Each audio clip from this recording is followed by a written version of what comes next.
Le coupable vient d'être détecté d'une manière officielle en ce qui concerne l'accident de l'avion cargo MD-11 de McDonnell Douglas, UPS, qui a explosé au décollage à l'aéroport de Louisville aux États-Unis. La question à $1 million, c'est celle-ci. Boeing était au courant, UPS était au courant par rapport aux problèmes que les avions MD-11 avaient. Mais rien n'a été fait. Pourquoi? C'est de ça qu'il s'agit dans cette vidéo. Donc, si c'est la première fois que vous me suivez, vous êtes sur Bonelli's Travel Tips and Hacks. Ici, nous parlons de la sécurité dans les transports en général, surtout en ce qui concerne les avions et en particulier le bien-être et la sécurité des passagers.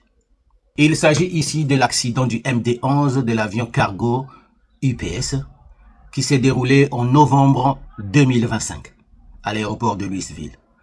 Le moteur s'est détaché au décollage pendant la rotation. Une fois que le nez de l'avion s'est levé, le moteur numéro 1, c'est-à-dire le moteur gauche, s'est détaché de l'aile et a causé le crash à l'aéroport. Mais le problème n'est pas nouveau parce que si on fait un tour en arrière, on peut faire une parenthèse sur l'accident du DC-10 de l'American Airlines en 1979 qui a connu le même problème, mais c'est juste des similitudes, qui a connu le même problème et le moteur aussi gauche s'est détaché au décollage. On va faire une parenthèse, mais qu'est-ce qui s'est passé dans ce cas-là? Mais c'est pas le sujet de la vidéo, juste pour présenter les similitudes. Au décollage du DC-10 de l'American Airlines, le vol 191 à Chicago, au décollage, le moteur s'est détaché et l'avion a pu décoller. Une fois que l'avion a décollé, les pilotes ont suivi leur procédure d'urgence correctement. Malheureusement, ils n'avaient pas l'idée de ce qui s'est passé sur l'aile. Malheureusement, quand le moteur s'est détaché, il a bousillé certains circuits hydrauliques. Ce qui a fait que la configuration au décollage a changé sur l'aile gauche, mais ça n'a pas changé sur l'aile droite. C'est-à-dire, si vous vous rappelez quand l'avion décolle, avant que l'avion ne décolle, si vous êtes à côté de l'aile, vous allez voir que le pilote fait sortir des volets un tout petit peu. Et au niveau du bord d'attaque, c'est-à-dire devant l'aile, il y a aussi quelque chose qui sort. De la même manière que les volets sortent un tout petit peu en arrière, devant aussi sur le bord d'attaque, il y a quelque chose qui se forme. Ça s'appelle des slats. C'est ça la configuration au décollage qu'ils avaient. Mais pendant que le moteur s'est détaché, par rapport à la configuration ou à la façon dont le moteur est monté sur le DC-10, quand le moteur s'est détaché, il a bousillé les circuits hydrauliques. Maintenant, en bousillant les circuits hydrauliques, il a aussi bousillé le circuit qui commande les slats du bord d'attaque. Pendant le décollage, comme les circuits hydrauliques étaient bousillés, les slats du bord d'attaque se sont rétractés, sont repartis à la position initiale. Par contre, sur l'aile droite, il n'y a pas eu de changement, ce qui a bouleversé tout l'équilibre de l'avion. À droite, l'aile est toujours en configuration de décollage, mais à gauche, l'aile n'est plus en configuration de décollage. Donc, à gauche, l'aile a perdu la portance et l'avion s'est incliné vers la gauche. Le pilote a tout fait pour redresser et ça n'a pas marché. Il essaie de redresser, mais comme l'aile de la gauche perd la portance, il n'y a rien qu'il pouvait faire. Et l'avion s'est incliné. Ils ont perdu de l'altitude avec le problème hydraulique et ils se sont écrasés. Maintenant, c'était dû à quoi? C'était dû à une mauvaise procédure de maintenance dans les hangars par les techniciens.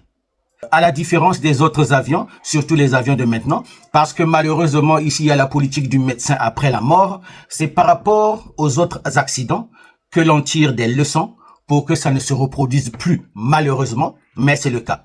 C'est par rapport, en regardant les autres accidents, qu'on améliore la sécurité pour les autres avions dans le futur, malheureusement.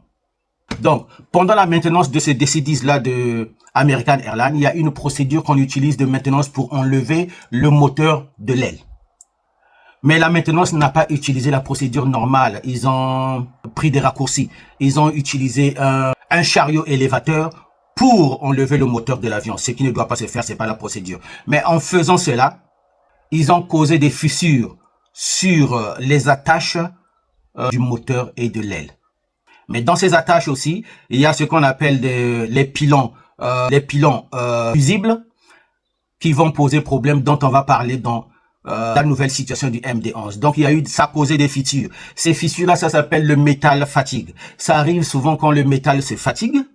Et si c'est pas détecté pendant les services, les visites services de l'avion, si c'est pas dépassé, c'est difficile à détecter à l'œil nu. Ils utilisent beaucoup de méthodes très sophistiquées pour déceler ces fissures-là. Donc ça s'appelle le métal fatigue. Quand le métal se fatigue, ça produit des fissures. Et si les fissures ne sont pas détectées, à la longue, ça va se casser. C'est ce qui s'est passé dans la situation du MD11. C'est ce qu'on voit aussi dans les autres accidents. Par exemple, Tariq Air, la pale de l'hélice est cassée. Ça, c'est à cause du métal fatigue. Aussi avec la Southwest, métal fatigue. Aussi l'avion d'Air France en Martinique qui a provoqué le phénomène de pompage moteur. Donc c'est fréquent. C'est pourquoi vous voyez les pilotes avant de rentrer dans l'avion, ils font le tour des moteurs. Ils essaient de regarder à l'intérieur des moteurs pour détecter s'il y a des fissures. Parce que ce problème-là est très fréquent dans les avions. Donc ça doit être détecté en avance. En revenant sur le MD11. Le MD11 de McDonnell Douglas est le successeur de l'avion DC-10. En 1997, quand McDonnell Douglas a fait la fusion avec Boeing, la construction du MD11 a continué jusqu'en l'an 2000. Maintenant, pendant les inspections de routine, parce qu'il y a eu des antécédents sur certains avions MD11, Boeing a constaté un problème en ce qui concerne les attaches moteurs. Ça s'appelle le pilon fuse pin. Donc, ce sont des goupilles fusibles qui permettent d'attacher le moteur sur le mât, sur le moteur.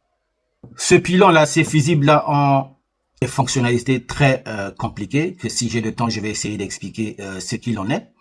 Donc, précédemment, Boeing a constaté sur 3 avions MD11 que ils avaient déjà un problème de métal fatigue sur ces pilons-là, ces attaches moteurs-là. Donc, Boeing a fait sortir une lettre de service à tous les utilisateurs des MD11 qu'on a un petit problème. Il y a le pilon fuse pin qui a un petit problème. Le problème n'est pas aussi grave, mais il convient de faire attention de le détecter en avance, pendant les inspections. Sur une période au moins de 2 mois, si vous le constatez, ça veut dire qu'il y a problème. Et à partir de là, Boeing ne s'est pas arrêté là. Ils ont fait une recommandation et la compagnie qui fabrique ces fusibles-là, ils ont mis au point la pièce de remplacement. Mais le problème, c'est que la pièce de remplacement n'a pas été forcée, c'était pas obligatoire de les changer. Donc les avions, comme ils ont trouvé que c'était pas aussi grave que ça pouvait se détecter à l'œil nu, ça a été négligé. Donc ça fait que les avions ont continué avec, même s'ils ont leur pièce à défaut, ils continuent, tout en sachant que de toute façon, on a 2 mois de garantie et une fois qu'on va en visite technique, on peut changer la pièce. Donc la nouvelle pièce n'a pas été obligatoire au changement. Et c'est là où se trouve l'erreur déjà. Parce que en ce qui concerne la sécurité avec les avions, il n'y a pas d'à peu près. Pas du tout. Donc, Boeing a émis une lettre pour dire que, écoutez, on a un problème, une pièce défectueuse. Donc, là, vous avez besoin de faire attention à ce sujet-là. Et malheureusement, les compagnies ont continué parfois avec, même s'il y avait déjà des nouvelles pièces, la nouvelle pièce est là, ils ont jugé bon de continuer avec la pièce défectueuse parce que c'était pas aussi grave que ça, d'après la façon dont ça s'est présenté. C'était pas une urgence et ils ont continué comme ça. Et c'est pourquoi, en novembre l'an 2025 à Louisville, au décollage du MD11 de UPS, à cause du métal fatigue de la goupille fusible, le moteur s'est détaché et vous connaissez la suite. Donc, le bureau d'investigation des accidents aux États-Unis, le bureau NTSB, maintenant se tourne vers la communication entre Boeing, les avions qui utilisent les MD11 et le FAA, c'est-à-dire le bureau de l'aviation civile américaine. Parce que s'ils sont au courant que vous avez une pièce défectueuse, qu'est-ce que vous vous êtes entendu? Qu'est-ce qui s'est passé? Pourquoi la pièce n'a pas été obligatoire au changement? C'est dans ce sens-là maintenant que le NTSB, le bureau d'investigation des accidents aux États-Unis, est en train de voir ce côté-là en ce moment-ci et nous n'avons pas encore le rapport à ce sujet-là. Et depuis cet accident-là, la sécurité au niveau des ailes et au niveau des goupilles a changé. Donc ça s'est passé avec le DC-10 et ça s'est passé avec le MD11 dans l'histoire de l'aviation. Ça s'est seulement passé 2 fois. C'est pour vous montrer que une fois que l'incident arrive, la sécurité, il y a des changements qui se font. Et aujourd'hui, c'est pratiquement quasi impossible que cela arrive à cause de ce qui a été mis en place. La fonctionnalité de cette goupille de fusibles, pour faire une parenthèse, c'est fait pour protéger l'aile de l'avion. Donc voilà ce que ça fait normalement en cas de problème. Pendant la cassure de l'aile, il y a souvent des explosions, il y a souvent de fortes vibrations. Maintenant, si les vibrations sont trop fortes, à un certain niveau, si les goupilles se rendent compte qu'avec la force qui arrive sur ce moteur-là, l'aile peut s'arracher, la goupille se casse automatiquement toute seule pour lâcher le moteur à volonté pour que l'aile ne se casse pas. Ça, c'est la beauté de cette technologie. Peace and I'm out.